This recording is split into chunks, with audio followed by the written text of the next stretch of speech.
I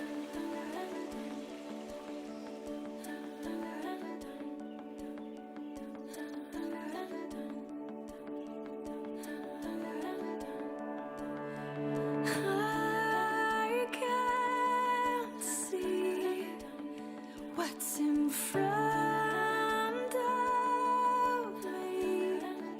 Still I will trust you.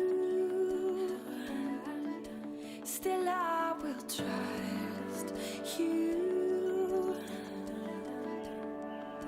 And though I can't see what's in front of me, still I will trust you. Still I will trust you. Steady heart that keeps on going, steady love that keeps on hoping. Lead me on. Steady grace that keeps forgiving, steady faith that keeps believing.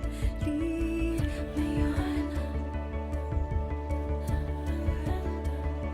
Though the sky is dark and the wind is wild, you'll never leave me. You'll never leave me. Though the night is long, there is a coming dawn.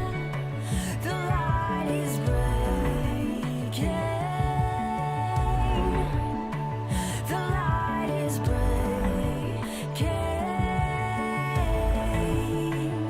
Steady heart that keeps on going, steady love that keeps on holding. Lead me on.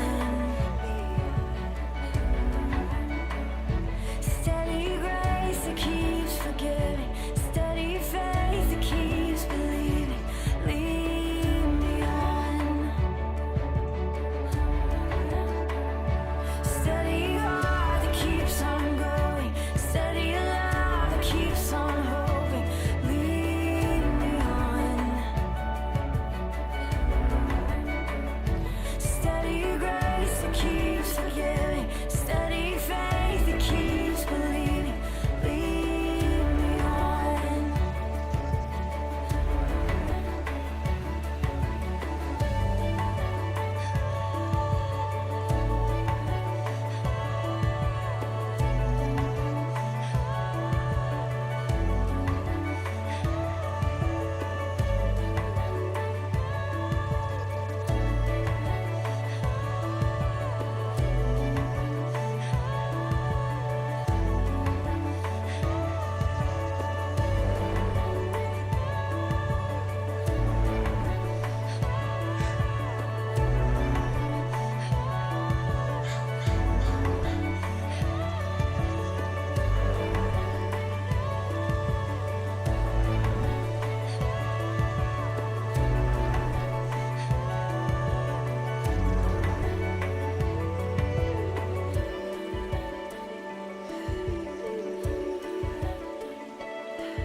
And as the dawn breaks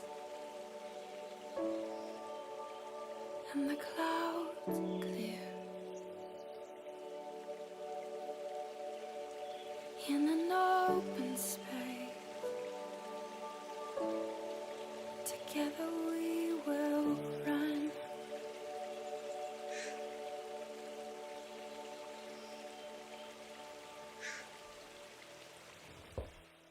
Good day.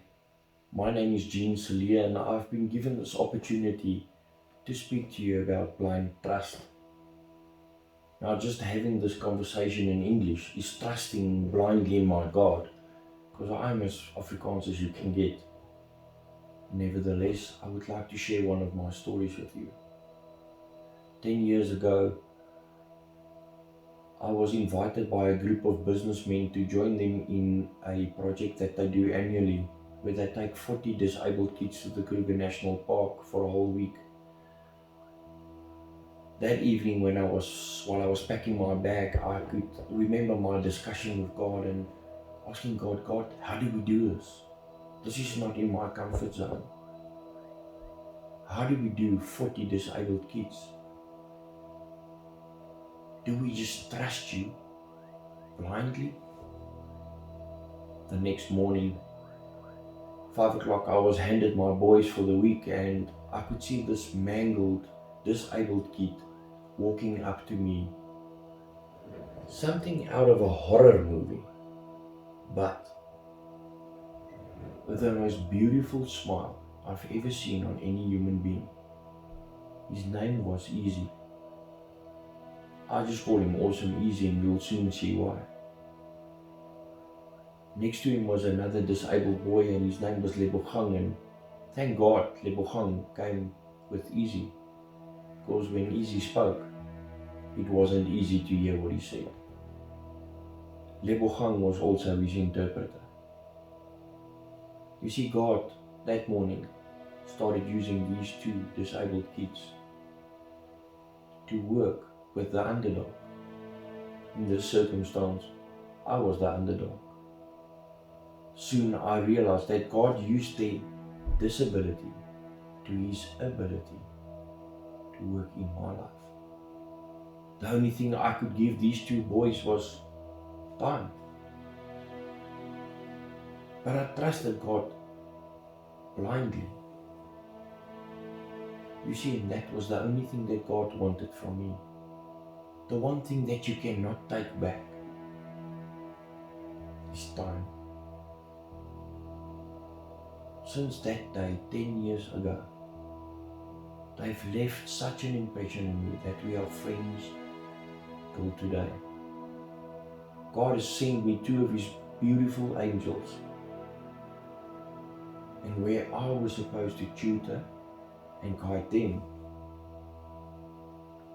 God has used the underdog to help me see the light. You see, sometimes God needs to blind your eyes so that you can trust Him blindly. Sometimes God needs to block out the hustle and bustle so that you can see Him for your soul. What an amazing, awesome opportunity it was for me to meet these two boys, to come to realize that sometimes the able should be disabled so that we can trust with our blindness in God. May you be blessed abundantly and above, and may you find something in this video to take home. May God disable whatever He needs in your life to make you able to do what He needs with your life.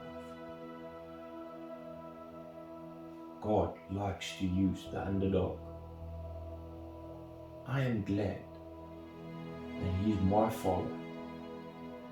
I am blessed to know when my eyes are blind and I put my hand in His hand, I can follow Him and trust Him blindly.